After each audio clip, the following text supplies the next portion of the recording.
हरि ओम। ओम श्री सीतारामचंद्राभ्यां नमः। श्रीमद्वाल्मीकि रामायणं बालकांडं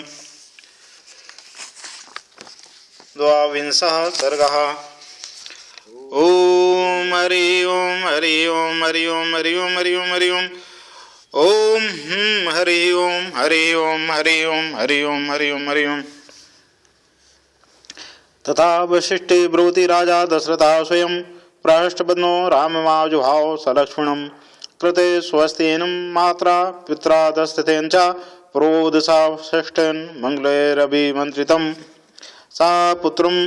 सपुत्रं मूर्धन्योपाग्रहाय राजा दशरथस्तदा ददौ कुशपुत्राय सुप्रीतेनान्तरात्मनः। सपुत्रं मूर्धन्योपाग्रहाय राजा दशरथस्तदा ददौ कुशपुत्राय सुप्रीतेन अंतरात्मनः। ततो वायु सुखसो नीरजस्को भवो तदा विश्वामित्रगतं रामं दृष्ट्वा राजुलोचनं पुष्पवृष्टिर्महत्यासीद देवदुन्दुभिः स्वनैः संगे दुन्दुभिर्निर्घोषा प्रयायते तु महात्मनि विश्वामित्रो येयावग्रे रामो ततो रामो महायशः। विश्वामित्रो येयावग्रे ततो रामो महायशः काकपक्षधरो धन्वी तं च सौमित्रेरन्वगात् कलापिनो धनुष्पाणि शोभयानो दिशो दिशै विश्वामित्रं महात्मानं त्रिशीर्षा योपन्निगौ अनुजगमतुर्क्षुद्रो पितामहं विवास्विनो अनुयातो श्रिया दीप्तो शोभयन्तानन्दितो अनुजगमतुर्क्षुद्रो पितामहं विवास्विनो अनुयातो श्रिया दीप्तो शोभयन्तानन्दितो तथा कुशपुत्रं तु धनुष्पाणि सोलंकृतो बद्धे गोदांगुलीतराणो खंगवंतो महादुति कुमारो चारु वपुषो भ्रातरो रामलक्ष्मणो अनुयातो श्रियादीप्तो शोभयातामनन्दितो स्थानं देवमेवाचिन्त्यं कुमारयो पावकी अनुयातो श्रियादीप्तो शोभयेतामनन्दितो स्थानं देवमेवाचिन्त्यं कुमारायो पावकी। अध्ययनयोजनं गत्वा सरेवादक्षिणे तटे रामे तु मधुराम्बाणि विश्वामित्रो अभिवासते ग्रहाणवत्सलं मा भूतकालस्य परयया मन्त्रग्रामं गृहाणुं बलामतिबलां तथा नाश्रमो नाजुरो वा ते नारूपस्य विपर्या न च सुप्तं प्रमत्तं वा दर्शयस्यन्ति नैर्यतः न वा ह्योत्सवीर्ये पृथिव्यामस्ति कश्चन त्रिषु लोकेषु वारां न भवेत् सदृशतौ बलामतिबलां च पठतस्तात् राघो न सौभाग्ये न दाक्षिणे न ज्ञाने बुद्धिनिश्चये नोत्रे प्रतिवक्तव्ये समो लोके तवा नघे एतद्विद्याद्वे लब्धे न भवेत् सदस्त्रौ बलाचातिबला च सर्वज्ञानस्य मात्रौ क्षुद्रवासे नातेरां भविष्यति नरो त्वं बलामतिबलां च पठतस्तात् राघो ग्रहाण स्वलोकस्य गुप्ते रघुनन्दन विद्याद्वयम् अधीयाने यशश्चात् भवेद् भुवि पितामहे सुते वेते विद्येतेजः समन्विते प्रदातुं तौ काकुत्स्थे सदृशस्त्वं हि पार्थो प्रदातुं तौ काकुत्स्थे सदृशस्त्वं हि पार्थिव कामं बहुगुणाः सर्वे येते नात्र संशयः तपसा संभृते चैते बहुरूपे भविष्यतः। ततो रामो जलं सृष्ट्वा पृष्ठवदना शुचि प्रत्यग्राय ते विद्ये महर्षि भावतात्मनः।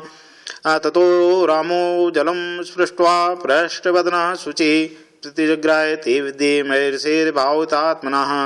विद्या समुदितो रामः सुशुभे भीम विक्रमः सहस्रस्मिर्भगवान् सरदियो देवाकराः गुरुकार्याणि सर्वाणि नियुज्ये कुशकात्मजे स्वस्तां रजनीं तत् सरैवां ससुखं त्रयः दशरथनृपसून् सप्तमाभ्यां तृणसैन्ये अनुचिते तदोषिताभ्यां कुशकसुतैवचोऽनुलालिताभ्यां सुखमेव सा विभो विभावरी च इत्यार्षे श्रीमद् रामायणे वाल्मीकि आदि काव्ये बालकांडे द्वाविंशः सर्गः।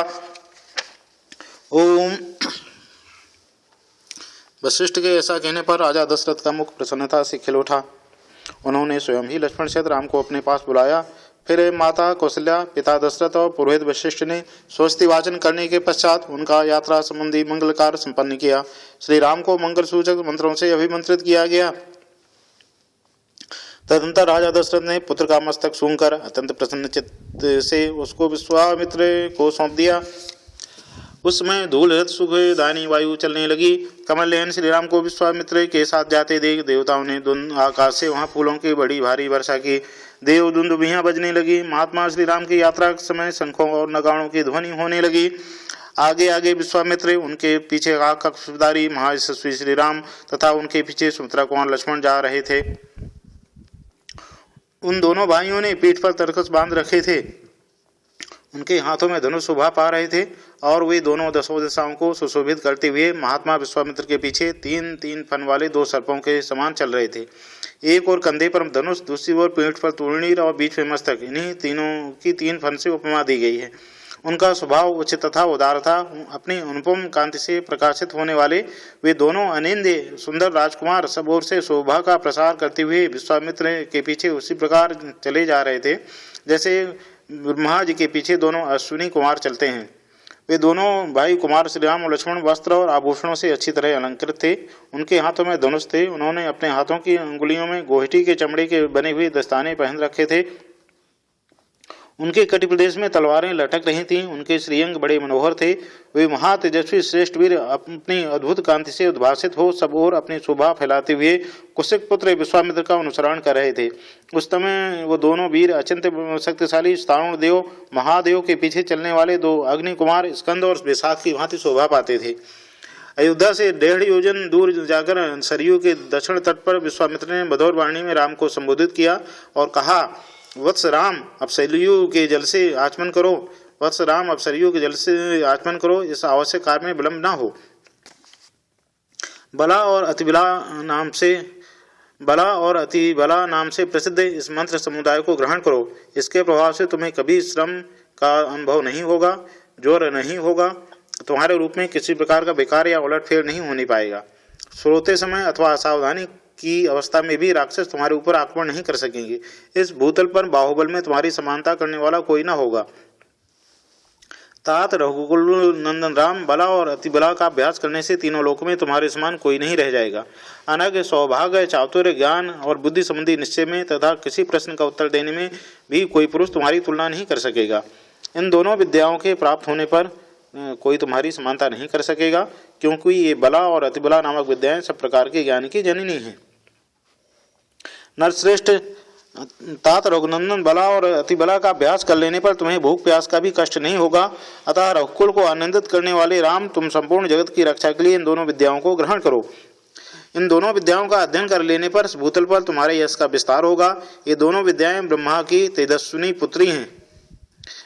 काकुस नंदन, मैंने इन दोनों को तुम्हें देने का विचार किया है। राजकुमार, तुम ही इनके योग्य पात्र हो। यद्यपि तुम में इस विद्या को प्राप्त करने योग्य बहुत से गुण हैं अथवा सभी उत्तम गुण विद्यमान हैं, इसमें संशय नहीं है। तथापि मैंने तपोबल से इनका अर्जन किया है। अतः मेरी तपस्या से परिपूर्ण होकर ये तुम्हारे लिए बहुरूपिणी होंगी, अनेक प्रकार के फल प्रदान करेंगी। तब श्री राम आचमन करके पवित्र हो गए। उनका मुख प्रसन्नता से खिल उठा। उन्होंने शुद्ध अंतःकरण वाले महर्षि से वे दोनों विद्याएं ग्रहण की। विद्या से संपन्न होकर भयंकर पराक्रमी श्री राम शास्त्रों किरणों से युक्त शरतकालीन भगवान सूर्य के समान शोभा पाने लगे। तत्पश्चात श्री राम ने विश्वामित्र की सारी गुरुजनोचित सेवाएं करके हर्ष का अनुभव किया। फिर वे तीनों वहां सरयू के तट पर रात में सुखपूर्वक रहे। राजा दशरथ के दोनों श्रेष्ठ राजकुमार उस समय वहां तरण के शैया पर, जिनके योग्य नहीं थी, सोए थे। महर्षि विश्वामित्र अपनी वाणी के द्वारा उन दोनों के प्रति लाड प्यार प्रकट कर रहे थे। ऐसे उन्हें वह रात बड़ी सुखमयी सी प्रतीत हुई। ओम।